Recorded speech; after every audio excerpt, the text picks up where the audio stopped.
Long rebound. Steph, no timeout with 6. At 5, Curry for the lead.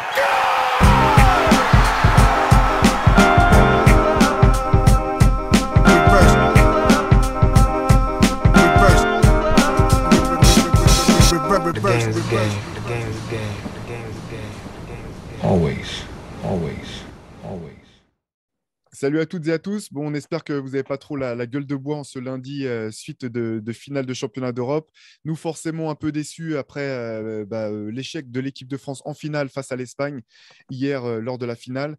On va revenir sur cette finale. On va revenir aussi sur cette compétition qu'aura vu une équipe de France un petit peu nouveau look, aller chercher une médaille d'argent qui était certainement pas la médaille espérée par les joueurs, mais que, voilà, vu le début de compétition un petit peu chaotique, on s'était pas forcément dit que cette équipe de France aurait les ressources pour aller aussi loin.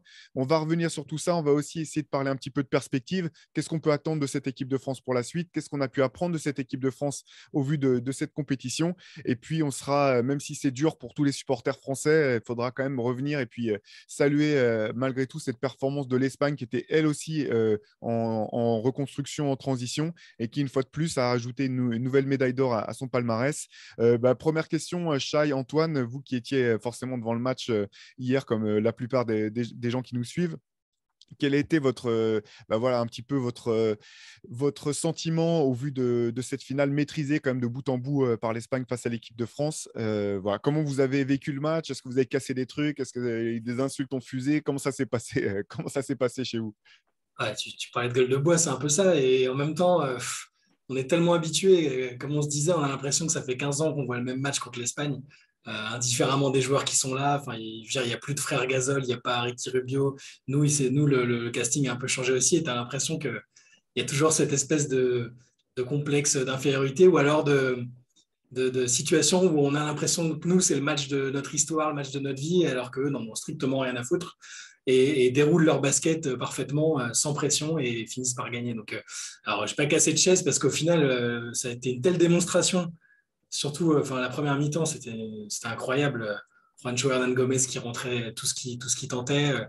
Nous qui arrivions encore pas à éviter les pertes de balles et tout ça. Donc, frustrant, mais en même temps, j'étais presque préparé psychologiquement, en fait. C'est terrible, hein, mais on avait beau pas être favori au début de la compète, l'Espagne avait beau être en transition, tout ça.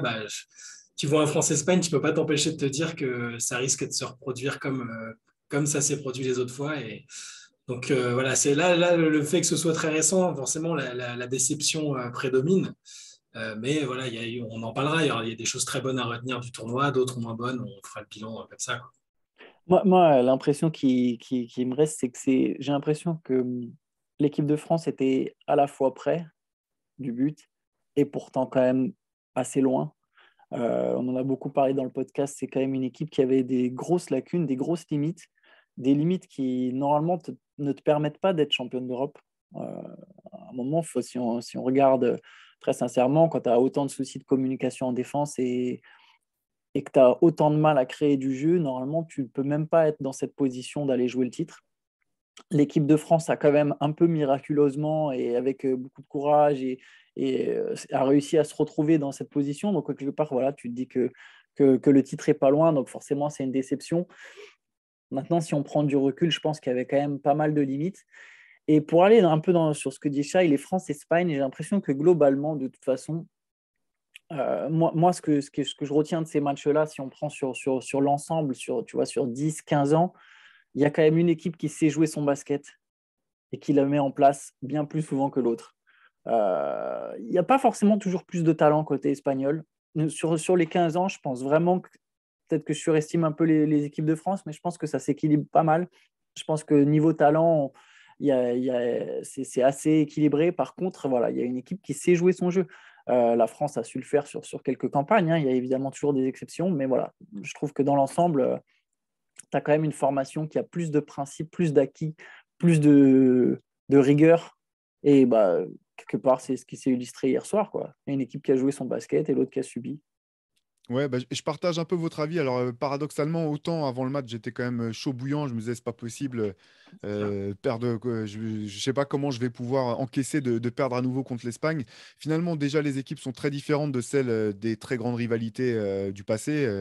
mis à part Rudy Fernandez. Mais, euh, mais finalement, c'est vrai que sur le match, comme vous le dites, il y a eu vraiment une telle maîtrise de la part de l'Espagne.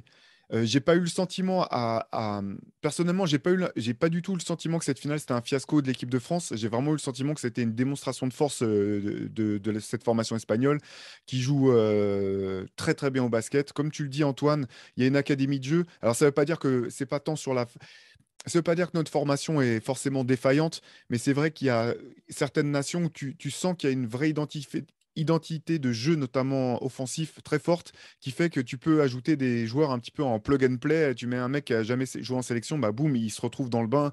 Par le passé, c'était un petit peu la Lituanie avait beaucoup ça où tu disais bon bah quand ils ont leurs meilleurs joueurs, c'est un niveau incroyable, mais quand ils ont leurs moins bons des joueurs moins forts, bah, ça continue de proposer un très beau basket. Hier, l'Espagne, c'était vraiment ça. Faut souligner la maîtrise technique de Sergio Scariolo, qui est quand même impressionnante. Je veux dire, d'autres équipes nous ont mis en difficulté, mais la manière dont l'Espagne a pu neutraliser l'impact de Rudy Gobert sur ce match, était quand même incroyable. Rudy Gobert qui finit à 6 points, 6 rebonds, mais 6 points, il est à 2 sur 2 au tir. En gros, il a été totalement privé d'opportunité de marquer. Et sachant que tout le jeu de l'équipe de France reposait malgré tout un petit peu, c'était un petit peu la limite comme en club finalement avec Utah, où toute la défense de l'équipe de France reposait sur Rudy Gobert malgré tout. C'est pas pour dire qu'il n'y avait pas de bons défenseurs, mais c'était quand même vraiment l'encre autour enfin le pilier autour duquel tout a été construit. En attaque, c'était pas loin d'être un peu la même chose, c'est-à-dire que quand même il y avait la menace qu'il représente à chaque fois qu'il roule au panier, etc. C'est aussi une des raisons qui permettait d'ouvrir des tirs pour les joueurs extérieurs. Et là, ça a été complètement, totalement maîtrisé. Voilà, impressionnant. Juste pour quelques mots sur Sergio Scariolo, puis après on va pouvoir revenir sur l'équipe de France. Mais Scariolo, c'est médaille d'or en 2009 à l'Eurobasket, médaille d'or en 2011 à l'Eurobasket, médaille d'argent aux Jeux Olympiques 2012, médaille d'or à l'Eurobasket 2015, médaille de bronze aux Jeux Olympiques 2016, médaille de bronze à l'Eurobasket 2017, et là, champion du monde 2019 et champion d'Europe 2022. C'est un palmarès incroyable sur la scène internationale. On pourra parler tout à l'heure de Vincent Collet, dont le palmarès, en tout cas à l'échelle de l'équipe de France, est aussi magnifique. On va pas se flageller pour autant, mais impressionnant malgré tout la maîtrise de Sergio Scariolo sur ce championnat d'Europe et sur cette finale. C'était une équipe qui jouait très bien au basket, clairement. Là, C'est bête de finir là-dessus, mais ah, mais c'est vrai. Et là, pour reparler de Scariolo, ce qui est impressionnant, c'est qu'hier, à un moment, on revient à 3 points grâce à un super début de troisième quart-temps. Il prend le temps mort. Alors, on ne sait pas exactement ce qu'il a dit, tu vois, mais tu voyais un peu la manière dont il animait un peu le temps mort. Et derrière, ils nous ont mis une bourrasque incroyable. Et là, tu te dis, bon, à chaque fois que le type il prend le temps mort, derrière, il se passe quelque chose. Ça faisait un peu ça en NBA avec certains coachs. Je me souviens de Brad Stevens il n'y a pas si longtemps. Tu as l'impression que dès qu'il y a temps mort, derrière, il va se passer quelque chose de positif pour l'équipe. Scariolo, c'est une des particularités que je retrouve chez lui. Bah, en plus de la constance dans le résultat, évidemment, quelles que soient les équipes dont il dispose. Et du coup, ça fait repenser quand on dit, ouais, bah, on a quand même battu les Espagnols une fois, mais lui, il n'était pas là, en fait. Quand on les bat, c'est pas Scariolo, et c'est là que tu vois la différence et l'importance d'un coach qui va vraiment... Il est peut-être pas assez connu du grand public au final, parce que on parle beaucoup de top coach européen. Lui, j'arrive pas à savoir pourquoi il est peut-être un peu moins connu que d'autres. Il est assistant en plus des Warriors, des Raptors, hein, quand ils font le titre. Ouais. C'est un mec qui a un sacré palmarès. Il y a un autre moment, ça c'est clairement ce que tu soulignes là, c'est un moment clé du match là, où, Ah ouais. après ce temps mort, où l'Espagne du coup reprend vite 12 points d'avance. Il y en a un autre qui me vient en tête un tout petit peu plus tard, où même si voilà, l'Espagne remet un coup d'accélérateur, mais la France revient à 9 points avec l'Espagne, même 8 points, avec l'Espagne qui se frustre, et Scariolo qui prend sa technique. Et là, tu te dis, bon, ça y est, peut-être la pression va passer côté espagnol. Parce que mine de rien, dans le troisième quart-temps, tu ne peux pas te faire remonter 19 points si et tu es on monté de 19 points.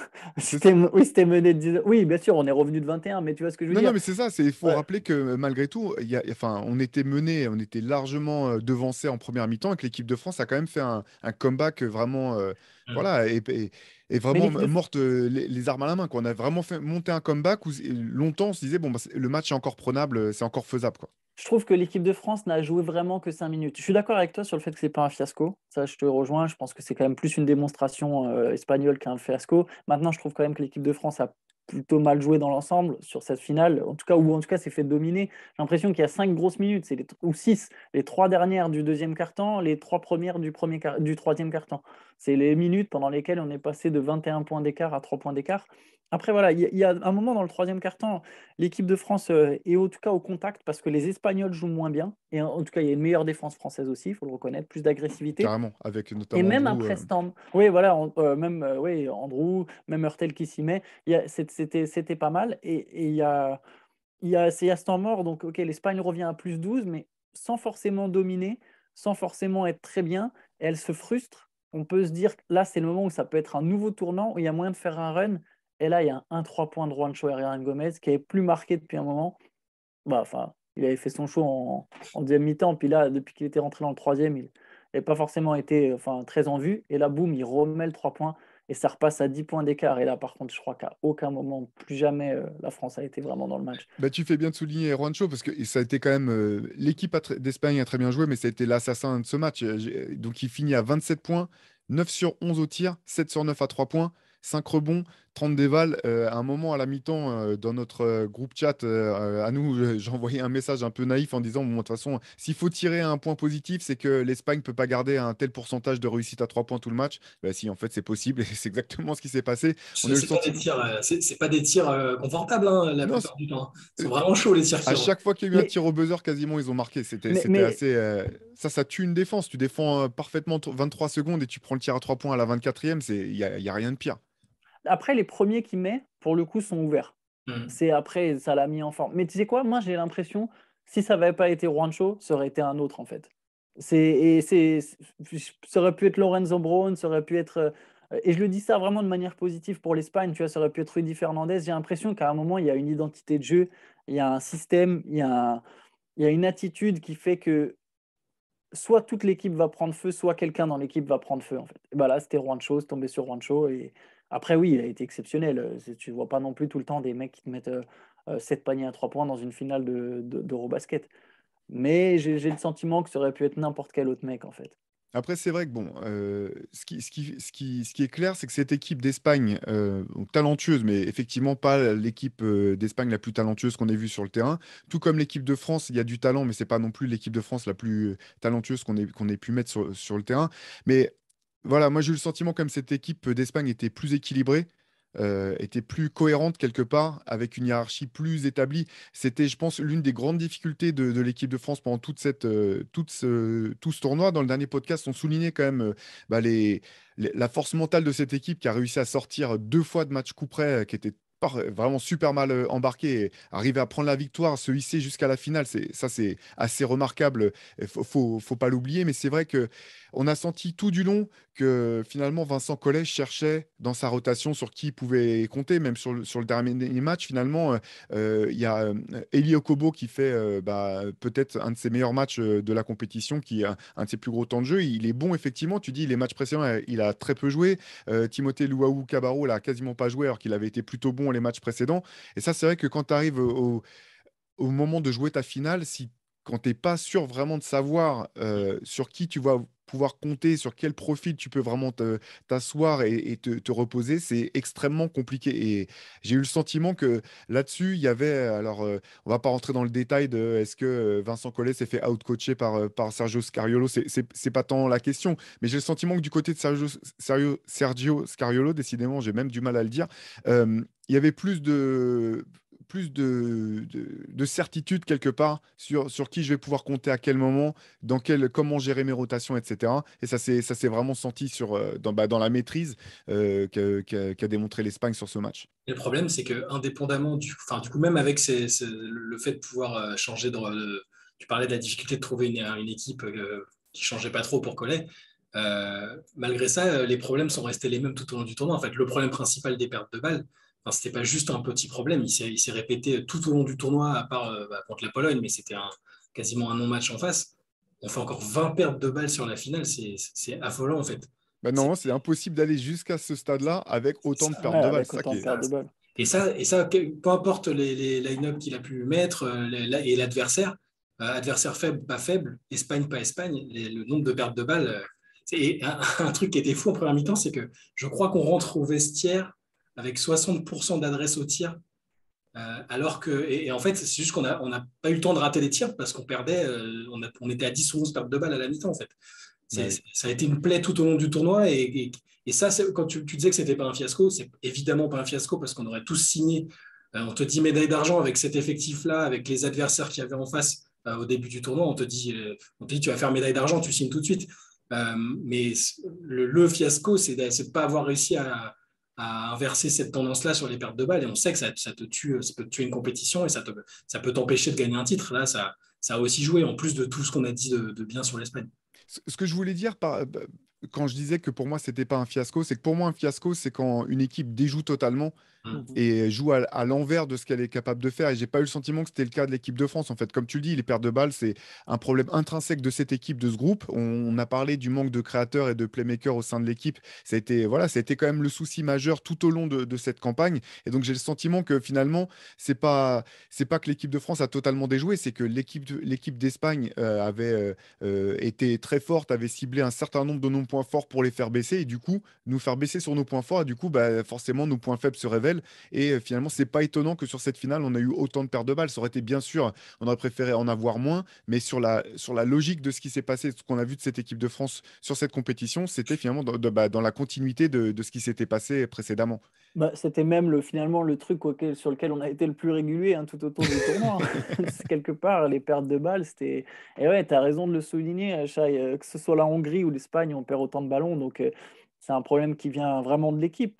Voilà, le manque de créateurs, comme tu disais. En fait, dès, la plupart des matchs où il y a eu une grosse pression mise sur nos extérieurs, on ne sait plus créer de jeu, quoi. Les Allemands nous avaient posé beaucoup de problèmes comme ça. Les Espagnols ont fait pareil hier parce voilà, on n'a pas assez de joueurs capables de porter, en tout cas sur ce groupe, capables de porter le ballon, de vraiment créer le décalage, de comment dire, battre son vis-à-vis. Fournier est capable de le faire, il l'a fait plusieurs fois sur ce tournoi. Thomas Hurtel, du coup, se retrouvait un peu seul playmaker dans cette équipe. C'était compliqué, c'était clairement une limite. Je pense que plus qu'une erreur, un peu comme on en parlait sur Jetchat, c'est vraiment une limite de cette équipe.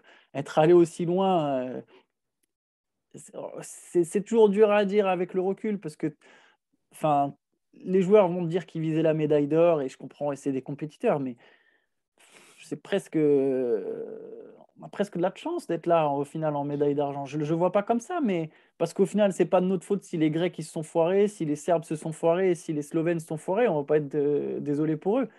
Mais quelque part, on n'est pas la deuxième meilleure équipe du tournoi, je pense. Mais de toute façon, j'ai le sentiment, on en parlait un petit peu par le passé. Alors, deux choses. D'une part, effectivement, tu as raison dans ce que tu dis, Antoine, et en même temps, l'équipe de France peut dire, ouais, mais nous, les matchs durs, on les a pris finalement. Même si on C'est ça, était largué, même s'il a fallu aller en prolongation, on les a pris. Ça, c'est, bah, encore une fois, c'est vraiment à saluer. Et c'est l'autre vrai. chose, c'est que j'ai vraiment le sentiment qu'avec cette formule de tournoi, avec beaucoup d'équipes et des phases de poule qui déboulent sur les huitièmes, à la fin de la compétition, tu sais qui est champion d'Europe, tu sais pas forcément qui est la meilleure équipe d'Europe.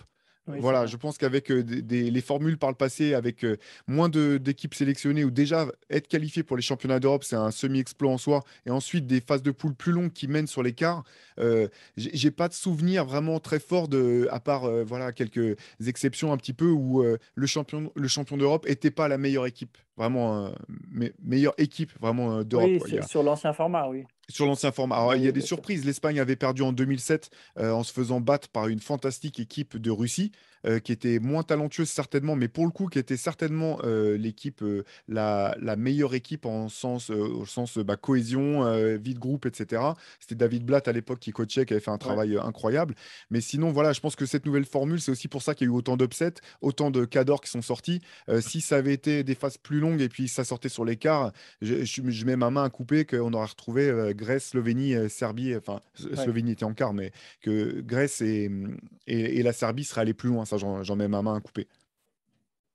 Non, Et pour, c'est sûr. Ouais. pardon, et pour revenir, oui, sur l'équipe de France, oui, bien sûr, les joueurs, ils visent la médaille d'or. Ils viennent pas sacrifier, entre guillemets, un été.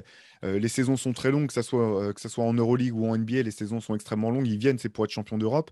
Finalement, Alors bien sûr, on peut être déçu, hein. Je ne vais pas vous cacher que moi aussi, j'étais déçu hier d'imaginer, de voir que l'équipe de France allait pas au bout. Mais finalement, et on peut prendre le truc des deux côtés. Effectivement, les pertes de balles, autant de pertes de balles, c'est pas possible de vouloir être champion d'Europe ou de vouloir gagner la médaille d'or avec autant, en rendant autant le ballon. En même temps, c'est quand même fou d'avoir trouvé les ressources pour pouvoir aller si loin. Donc il y a aussi quand même, je pense, de manière et matière à être optimiste pour la suite. On a vu quand même que même si on n'a pas peut-être cette académie de jeu qu'ont d'autres nations, même si c'est compliqué, on trouve les ressources, on trouve des joueurs qui viennent, qui sont motivés, qui ont du talent. C'est dur de faire prendre la mayonnaise, mais même là, à l'arrache, finalement, on va jusqu'à à l'arrache. Dans ce que je veux dire, c'est que même si ça n'a pas toujours été beau, l'équipe de France a fait le job. Une victoire, c'est une victoire. Ils sont allés jusqu'en finale.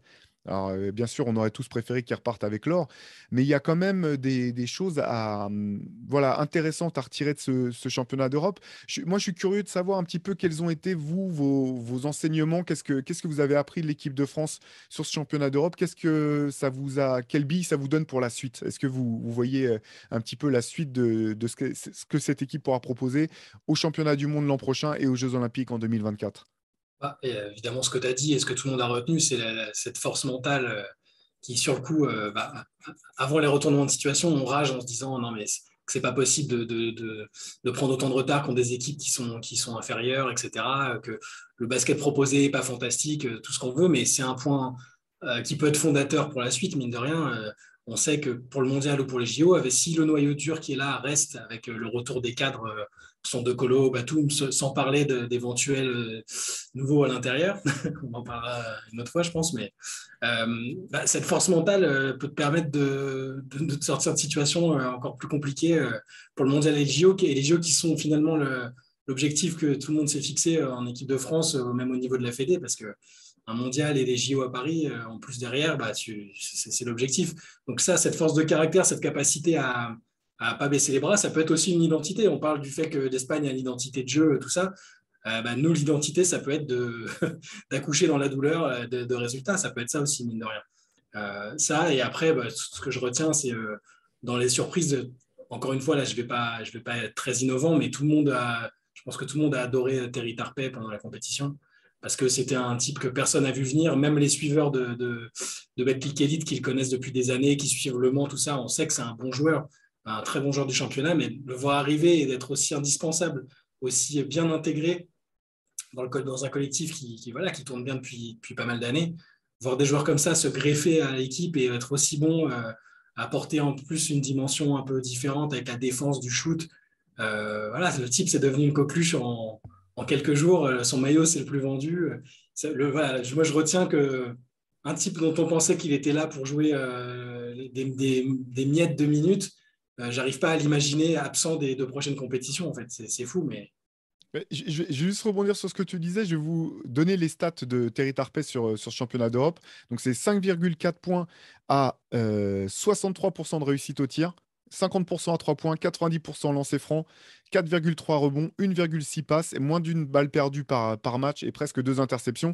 Effectivement, en championnat, eh ben, il a fait une compétition incroyable, tout simplement. meilleur intercepteur du Non, tournoi. mais tu as oublié la stat la plus importante. Plus 10,9 de différentiel moyen. C'est le Ouais. meilleur de l'équipe de France. Même en finale, c'est le seul Ouais. qui est en positif. Il n'a aucun match avec un différentiel négatif sur toute la compétition. Ce que je disais en rigolant dans la preview du match d'avant contre la Pologne, je disais faut le mettre 40 minutes parce que tu es sûr que à la fin tu gagnes mathématiquement s'il tient le choc physiquement. Et ça, plus le fait qu'il finit la compète en étant meilleur intercepteur au nombre de steals avec 15 devant des mecs qui ont 2 fois plus de temps de jeu. Donc c'est une révélation incroyable. Mais surtout que c'était un petit peu, voilà, dans cette équipe qui s'est beaucoup cherché, qui a souvent, enfin, qui a été pénalisée par des mauvais choix. En gros, c'est un joueur qui gâche rien.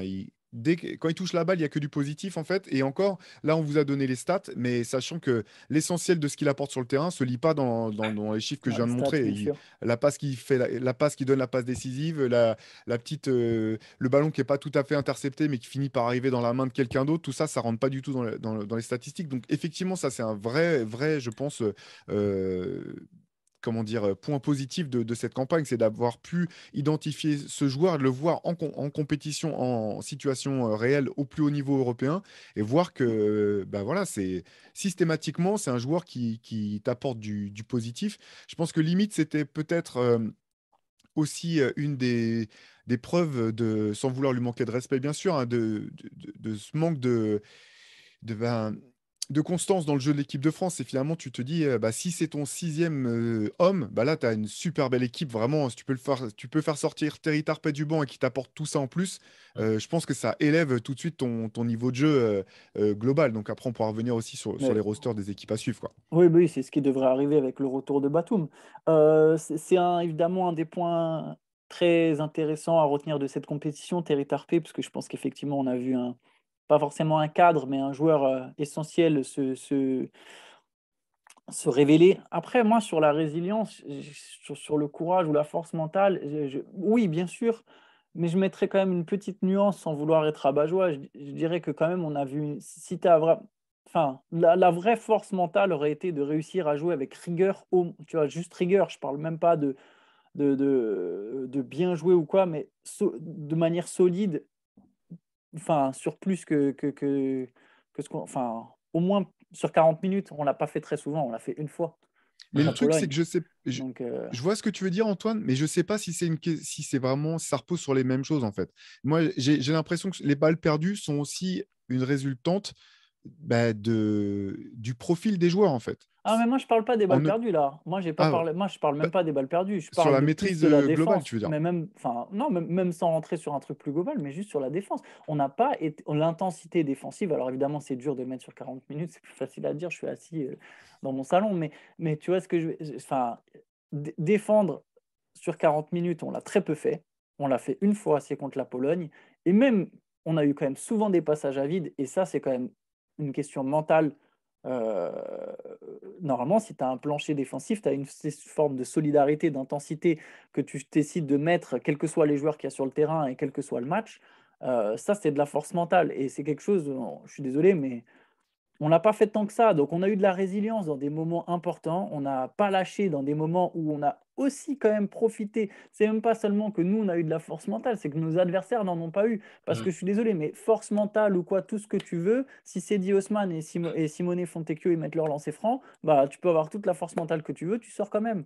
Donc, à un moment, je ne sais pas, la force mentale, je ne sais pas ce que je retiens le plus. Oui, ce que je vais retenir de cette compétition, moi, je vais reprendre la formule que j'ai utilisée tout à l'heure sur GChat, mais on est dans la douleur. Tu pleures à la naissance et c'est pas un hasard. Et voilà. Et là aujourd'hui, l'équipe de France pleure, mais cette souffrance, elle peut en faire quelque chose. C'est-à-dire que là, c'est un nouveau groupe. Tony Parker, Boris Dio, cette génération, ils sont passés par des grosses douleurs, des douleurs vives et des déceptions avant de gagner le titre en 2013. Ils n'ont pas réussi derrière à concrétiser sur d'autres titres, mais cette génération, la génération de Tony Parker, elle a commencé avec des défaites. Evan Fournier et Rudy Gobert, ils sont là quand même depuis un moment. 2014, ils étaient déjà là à la Coupe du Monde, mais c'est les patrons que depuis récemment. Je pense que Team USA, la défaite de l'an dernier, il y avait évidemment des regrets, mais ce n'était pas de la douleur. Parce que quelque part, enfin, il y a toujours des regrets. Il y avait une déception, ils sont passés tout proches. Je pense qu'ils ne sont vraiment pas passés loin de taper les Américains. Mais voilà, c'est ce que D'ailleurs, disait Vincent. ils les avaient Voilà. battus sur la Oui, compétition. oui, Donc, et en plus, oui, oui, mais tu vois ce que je veux dire? Même Vincent Collet, avant le match contre l'Espagne, faisait quand même une différence en disant, voilà, bon, les Américains perdent, tu vois, sont sous-entendus, je ne me souviens plus de sa formule exacte et je m'en excuse, mais grosso modo, ce qu'il disait, c'est perdre contre les États-Unis, c'est pas la même chose. Là, l'Espagne, il faut gagner, il faut asseoir. Tu as des vrais regrets si tu perds une finale européenne. Quand tu perds contre les Américains, c'est un peu différent. Je pense qu'il n'y avait pas la même douleur. Là, il y a de la douleur. Tu vois, je suis persuadé que les Gobert, les Fournier, avant de jouer les Américains, ils étaient dans leur tête, on va gagner. Mais ce n'est pas la même chose le moment où tu perds, tu as une médaille olympique, tu es passé tout proche de faire tomber les États-Unis. Là, la vraie douleur, elle va être maintenant. C'est cette défaite qui va faire mal. Et c'est là où on va voir comment cette équipe se construit sur cette douleur, sur cette déception. Et c'est ça, moi, que je retiens. C'est de me dire, bah, voilà, il y a peut-être quelque chose qui va se construire à partir de cette défaite, de cette désillusion. Oui, je vais revenir sur. Tu as raison sur la fondation, effectivement, même c'est quelque chose. Limite, tu te dis, bah, c'est peut-être c'est essentiel et tant mieux si les joueurs tant mieux s'ils sont déçus d'avoir perdu cette finale. C'est aussi quelque chose qui est source de motivation pour la suite. Je voudrais juste revenir sur cette histoire de force mentale. C'est vraiment intéressant cette discussion, Antoine. Pour ce qui est de la défense, moi, le sentiment que j'ai eu avec cette équipe de France, c'est qu'elle manquait de joueurs de two-way players. Et qu'en fait, on avait des joueurs qui étaient soit essentiellement portés vers la défense, soit essentiellement portés vers l'attaque. Et que même sur la finale, alors il y a des exceptions bien entendu, et que même sur la finale, ça a été l'arbitrage très difficile à faire pour Vincent Collet, où quand on recolle au score, c'est avec un 5 majeur extrêmement défensif. Et à un moment, tu es obligé de remettre un petit peu d'attaque pour faire reposer tes joueurs et repasser un cap et essayer vraiment de raccrocher au score. Et c'est là que ça a buté c'est là que ça a buté clairement durant ce match. Et c'est pour ça qu'il y a des moments, je sais. Alors certainement, il peut y avoir de la déconcentration défensive. On l'a vu, des matchs où on ne comprend même pas deux joueurs qui s'arrêtent de défendre alors qu'un adversaire va au panier. Ou Lorenzo Brand qui a un lay-up tout seul hier, tu te dis mais comment c'est possible? Personne ne vient le contrôler. C'est le truc que tu dis même à des Benjamins ou des Minimes. Il faut contrôler la montée de balle. Il fait un coast-to-coast tout seul après un panier marqué en plus. Donc c'est totalement absurde. Mais il y a aussi ce souci où il y a des joueurs vraiment, j'ai le sentiment qu'il y avait… Finalement, on avait des spécialistes, beaucoup de spécialistes quelque part, et pas forcément des spécialistes élite. Alors, avec tous les guillemets qu'on veut, hein, je ne remets pas en cause la qualité de ces joueurs-là. Mais ce que je veux dire, c'est que finalement, quand tu as un joueur, même le Nikola Jokic du passé, qui était bien moins fort en défense, tu es tellement fort en attaque à la création que tu dis, bon, bah, ça se compense. De toute façon, on va compenser avec le reste du collectif. Quand tu as un joueur comme Rudy Gobert qui a un tel impact en défense, même si ce n'est pas une option numéro 1 en attaque et que tu sais quand même qu'il va fixer la défense, tu dis, bon, bah, on va s'organiser autour. Mais finalement, sur le reste, je n'ai pas l'impression qu'on avait des joueurs vraiment élite dans leur domaine et souvent ou trop d'entre eux avaient vraiment malgré tout un vrai point fort, ce qui fait que c'était très compliqué de pouvoir jouer à la fois des deux côtés du terrain en permanence sur 40 minutes. Et je pense que ça a pas mal expliqué aussi les résultats en dents de scie, même à l'intérieur d'un même match dont l'équipe de France a fait preuve sur cette compétition.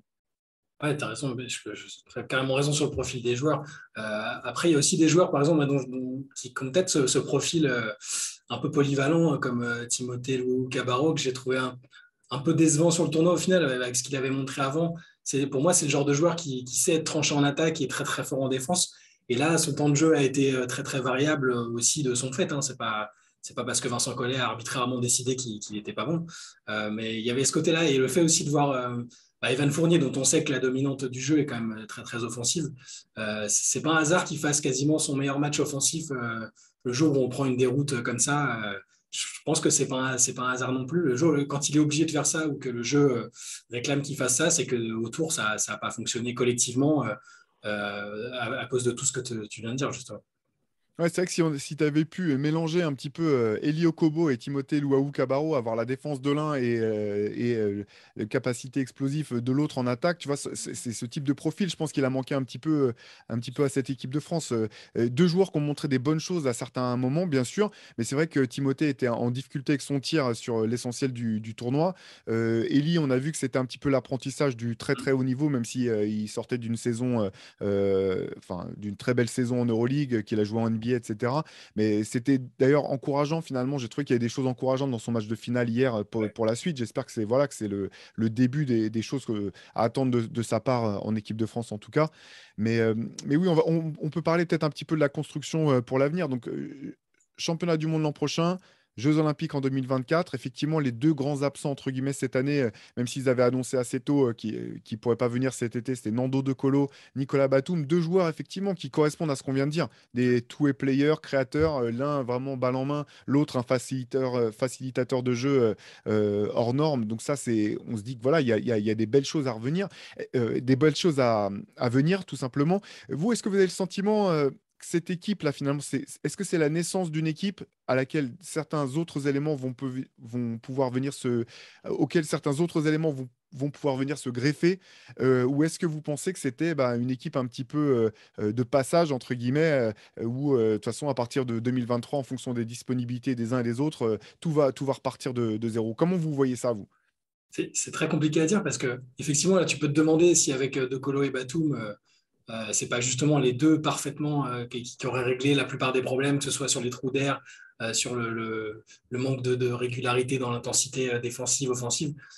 Et en même temps, j'ai peur qu'on ait toujours les mêmes soucis à la création avec cet effectif-là. Si on n'a que Thomas Hurtel pour vraiment monter le ballon, même si Nando revient, c'est super compliqué parce qu'on on a vu les difficultés, j'ai peur qu'elles soient encore là après en fait. Les difficultés qu'on a évoquées, même avec les 2 joueurs expérimentés dont on a parlé, avec maintenant ce qui est en train de devenir le serpent de mer, Embiid ou Wembanyama, tout le monde commence à fantasmer dessus. Effectivement, c'est très très excitant d'avoir ces 2 talents-là potentiellement, mais est-ce qu'ils seront là sur ces compétitions-là? Est-ce que leur intégration se passera bien? C'est 2 trucs, c'est même compliqué d'en parler à l'heure actuelle. Sur là, le noyau dur actuel et les 2 vétérans qui n'étaient pas là, dont le capitaine et peut-être le vice-capitaine, hein, dans la hiérarchie du groupe, c'est un peu ça. Je pense qu'on peut au moins garder ce niveau de compétitivité, viser une médaille à tous les coups, ça me paraît évident. Faire beaucoup mieux que ça, je ne sais pas. Moi, donc ta question, c'est est-ce que c'est juste un groupe de passage ou est-ce qu'il y a la construction? Je pense que c'est le mi-chemin entre ces 2 propositions.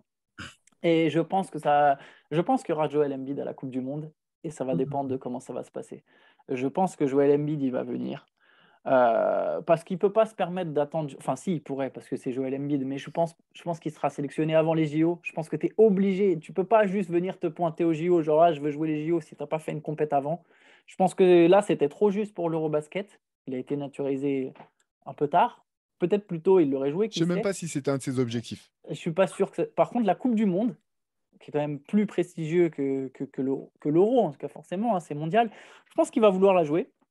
Je pense qu'il va la jouer selon ce qui se passe avec les successeurs. Je pense que Vincent Collet va essayer de le faire jouer. Je n'ai pas d'infos inside, hein, c'est vraiment juste mon instinct. À un moment, tu as un missile supersonique dans ton jardin, tu pars à la guerre, tu as envie de t'en servir.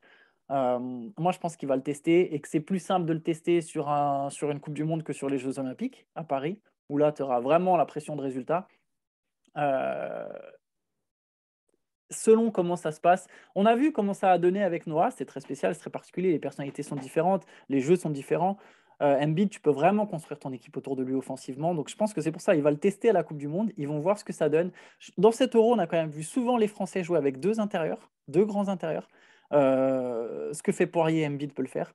On a vu Gobert parfois aller en tête de raquette, donc ça ne m'étonnerait même pas qu'on ait des relations intérieures-intérieures avec Gobert depuis le poste haut, Embiid depuis le poste bas. Je pense vraiment qu'il va le tenter. Il y a Yabusele qui s'est révélé sur cette compétition. Je pense que lui, ça rentre dans le côté construction et pas dans le côté passage. Je pense que Yabusele, il va être une option en poste 4, soit avec Embiid, soit avec Gobert, selon comment ça se passe. C'est pour ça que je dis qu'il y a vraiment ce mix entre les 2. C'est que si Embiid, je pense qu'Embiid-Gobert, ça sera la paire d'intérieur du début. Et je pense qu'il y a des moments où ça sera Gobert-Yabusele ensemble, des moments où ça sera Embiid-Yabusele ensemble. Voilà, il y aura plusieurs options qui s'offriront selon comment ça se passe. Maintenant, effectivement, c'est bien d'avoir plein d'intérieurs, il faut pouvoir les servir. Je pense que même sur ça, on est à mi-chemin parce qu'il y a des gars là qu'on a vus dans ce groupe, je ne suis pas sûr qu'ils seront là au JO. Je pense qu'il y a des places à prendre sur les postes extérieurs selon qui se révèle. Je pense que Hurtel sera toujours là, Nando De Colo sera là. Il faudra voir évidemment avec l'âge quel sera son rôle, même si j'ai confiance en Nando De Colo. Je pense qu'un joueur comme Théo Malédon, lui, il fait partie du groupe France. Tu vois, par exemple, la différence entre Malédon et Killian Hayes, 2 jeunes joueurs NBA, Killian Hayes, il ne fait pas encore partie du groupe France. Malédon, il est déjà dans le groupe France. Si Malédon il continue de progresser, il a une place à aller chercher en fait. Et même une place de titulaire potentiellement à aller chercher. Ça dépend de lui, de comment il évolue, de comment il progresse, de comment ça se passe. Killian Hayes, s'il y a une très forte évolution, il sera parmi les présélectionnables. Après, voilà, il ne connaît pas le groupe France. C'est toujours délicat, même quand tu es fort, d'arriver dans le groupe France et de t'imposer. Ce n'est pas la même chose. Mais c'est une éventuelle option. Je t'interromps 2 secondes. Je pense qu'il faut que les 2 jouent en club, en fait. Bien sûr, voilà. Mais ça, dans des situations, c'est ça le truc. Non, mais c'est ce que j'ai dit. Ouais, bien sûr. Mais est-ce que tu arrives sur une compète en ayant des bouts de match NBA dans une situation de tanking et c'est hyper compliqué, je trouve. Après, sur le profil, c'est les 2 joueurs qu'on a qui ont plus le potentiel et le profil pour y arriver. Je suis d'accord avec toi. Malédon, c'est un potentiel two-way player. Bien sûr, je suis complètement d'accord. On va voir combien de temps il joue. Je suis tout à fait d'accord. J'aurais aimé plus le voir. Il y a Franck Ntilikina aussi qui Franck avait été très Ntilikina, très bon aux Jeux Olympiques et qui n'était pas sur ce championnat d'Europe. J'allais y venir, j'allais dire Ntilikina sera là, je pense.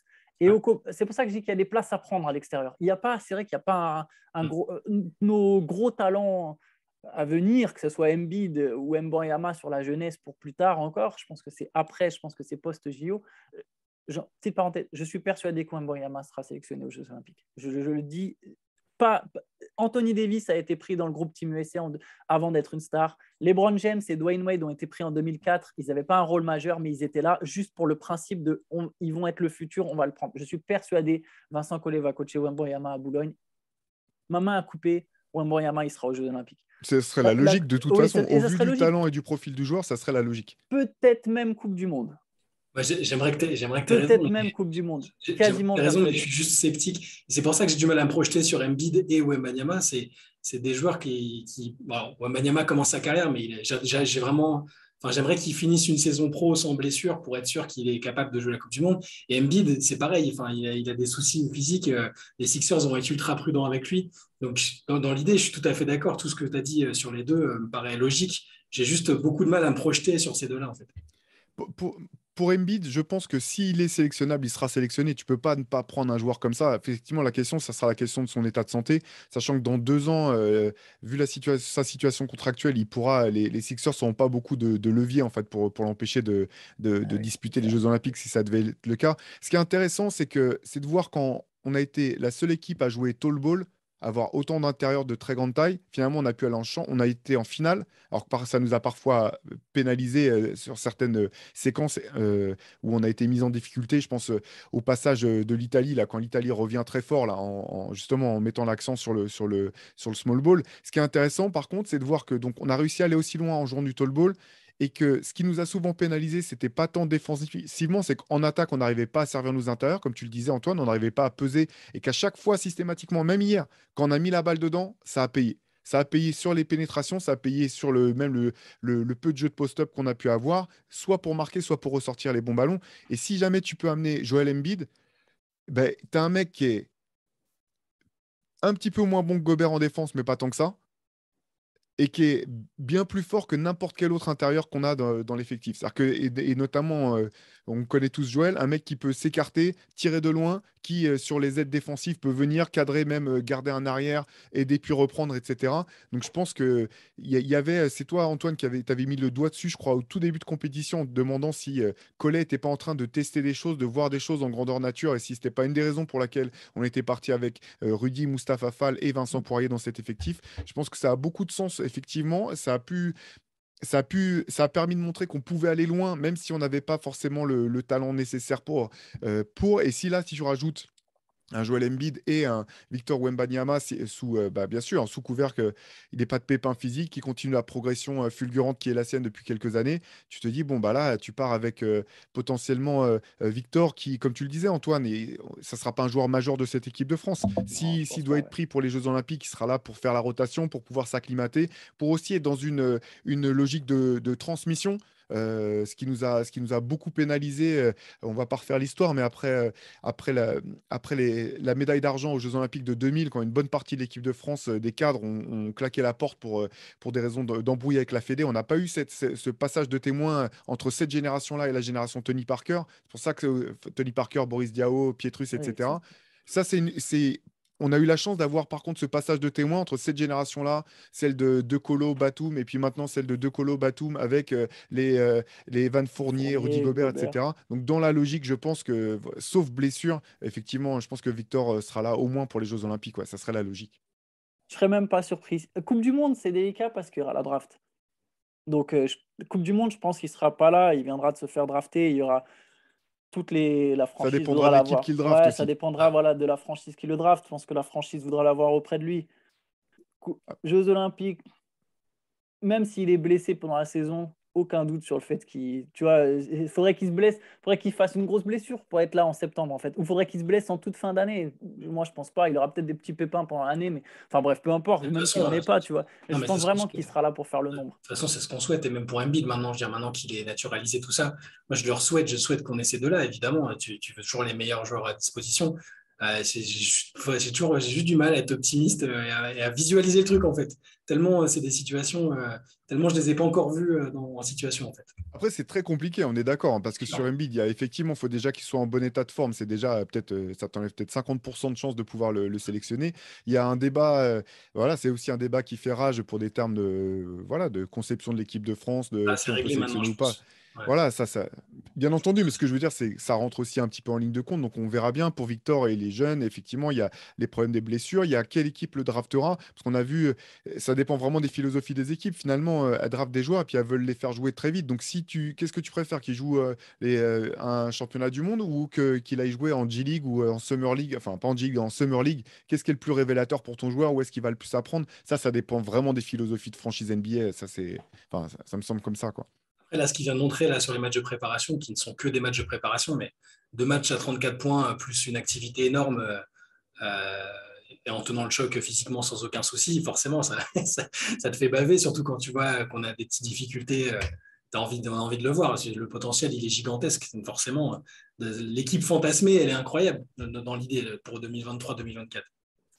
Mais par contre, c'est intéressant effectivement de voir qui parmi les extérieurs pourra sortira son épingle du jeu, que ça soit bah, avec son club et puis après lors de la sélection. Il y a des joueurs, comme vous l'avez dit, dans le groupe France élargi, même parmi ceux qui n'ont pas été retenus pour le championnat d'Europe, il y a des joueurs qui ont du talent, qui ont montré des choses intéressantes. Ça va vraiment être, voilà, ça va être intéressant. Et je pense quand même que finalement, même si c'est dur, parce que là, on parle, on n'est même pas à 24 heures de la défaite en finale du championnat d'Europe, il y a quand même beaucoup, beaucoup de choses positives à retirer de ce championnat d'Europe, des enseignements quand même pour le staff, pour le management de cette équipe de France.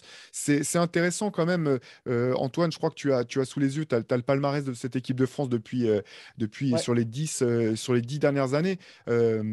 Pour les plus anciens d'entre vous, se rappellent que parfois c'était même une gageure de pouvoir être qualifié, que les championnats d'Europe dont on est sorti par la petite porte comme en 2007 alors qu'on avait des beaux effectifs, plein d'ambition, etc. Là, on est quand même sur 10 ans de régularité au plus haut niveau et ça, c'est vraiment intéressant. L'équipe de France fait partie maintenant des cadors de l'Europe systématiquement, même au niveau mondial. N'ayons pas peur de le dire, ce qui n'avait jamais été le cas tout simplement par le passé. Oui, bah, c'est ça, hein, depuis Tony Parker, depuis ça, il a ouvert une autoroute, hein. Là maintenant,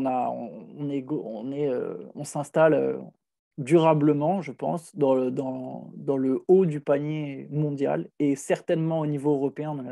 C'est simple, hein, derrière l'Espagne, la meilleure nation sur 10 ans. Donc il y a eu 7 médailles, hein, depuis 2011. L'argent à l'Eurobasket 2011, l'or à l'Eurobasket 2013, le bronze à la Coupe du Monde 2014, le bronze à l'Eurobasket 2015. Ensuite, il y a un léger petit passage, on se foire en 2017, mais 2019, il y a le bronze à la Coupe du Monde, puis l'argent aux Jeux Olympiques, et là maintenant encore l'argent à l'Eurobasket. Donc on est une très grosse nation de basket, et ça va sans doute continuer comme ça, mine de rien. Donc c'est quand même super positif. Bah écoute, pardon, je t'ai coupé la parole, Shai, mais la phrase d'Antoine était tellement magnifique, ça semblait comme le mot de la fin, quoi. Non, mais, non, non, mais c'est juste que c'est toujours pareil. C'est-à-dire que c'est un peu l'appétit vient en mangeant. On est habitué maintenant à un certain standard. On sait qu'il y a les capacités pour avoir les choses. Et même si nous, on a connu des campagnes voilà, où, comme tu disais, on n'était même pas sûr de se qualifier, des trucs frustrants. Voilà. Bah, on peut aussi se demander si, avec deux, trois trucs différents, on n'aurait pas un palmarès encore plus beau avec la matière première qu'on a. Après, c'est être un peu exigeant, bourgeois, tout ce que vous voulez, mais. Ah euh, mais si, mais t'as raison. Mais t'as raison. je sais qu'il y en a qui se disent bah oui, ok, c'est super le palmarès de Vincent Collet, mais on aurait pu ou dû faire mieux. Je suis pas forcément de cet avis-là, hein. Je trouve ça, surtout en sachant d'où on vient ou d'où on revient, c'est génial de voir qu'on. Moi, personnellement, les JO, être les yeux dans les yeux avec les Américains, j'ai trouvé, avec une équipe plus que décente, hein, des Américains, j'ai trouvé ça formidable et je me suis dit, bon, là, maintenant, on est dans les compétitions pour essayer de les taper et pas juste en tant que faire valoir. Là, sur des compétitions comme cet Euro-là, c'est un peu différent parce que les effectifs sont pas complets, etc. etc. Mais bon, moi, je comprends un peu les deux points de vue, en fait. Je comprends qu'on se satisfasse. Moi, je suis satisfait de voir qu'on est toujours compétitif, comme sur ce tournoi-là. Et en même temps, j'ai aussi envie que ça aille plus loin parce qu'il y a la matière pour le faire. Ah ben moi, je comprends aussi ceux qui pensent ça, dans le sens où, alors, c'est un peu délicat de faire une comparaison avec le basket féminin, où il y a, je pense, moins de niveau au top niveau, tu vois, où notamment à l'échelle européenne, c'est moins homogène que ce qu'on peut avoir pour l'instant dans le basket masculin. Mais c'est vrai qu'à un moment, tu fais partie du gratin. Ton but, c'est pas juste d'aller chercher une médaille d'argent.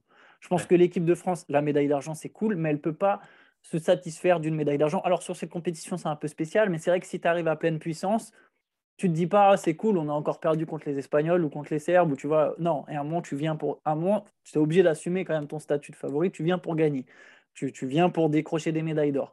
Donc oui, je pense que l'équipe de France aurait pu avoir plus de médailles, en tout cas un meilleur métal.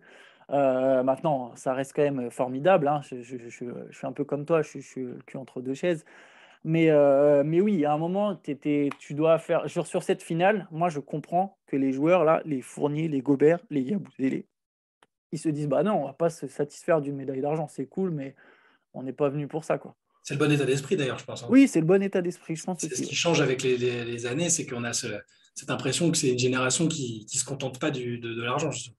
Après, ce qui est compliqué sur les tournois, c'est vrai que c'est le jeu des match-up parce que bon, un des gros regrets, ça reste 2015 où on finit avec la médaille de bronze, avec une équipe de France Ouais. bien plus forte malgré tout que celle qu'on a eue Voilà, cette plus année forte et qui qu'on aurait ait été vu. largement médaille d'or finalement. Simplement, elle a joué sa finale en demi-finale au lieu de la jouer en finale face à l'Espagne. Donc c'est toujours un peu compliqué le jeu des.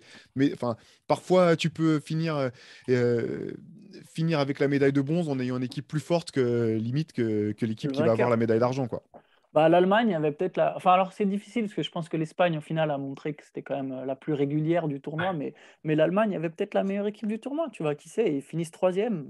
Donc, c'est comme tu as dit, c'est pas forcément toujours là, avec ce changement de formule, la meilleure équipe européenne qui gagne. Mais bon, en tout cas, l'équipe de France doit arriver avec des ambitions et continuera d'arriver avec des ambitions. Je pense que c'est la mentalité des cadres de ce groupe. S'il y a Embiid, de toute façon, Embiid, ça sera aussi sa mentalité. Donc, bon, on peut être optimiste pour l'avenir.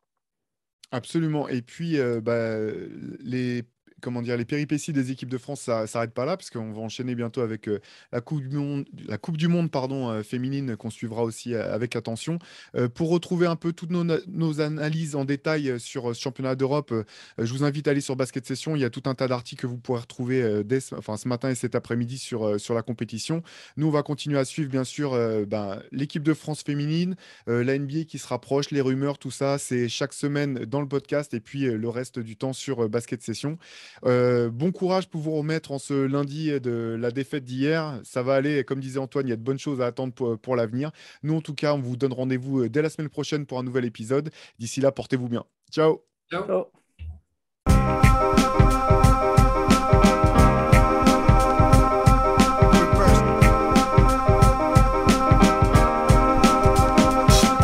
The game is out there, and it's either play or get played.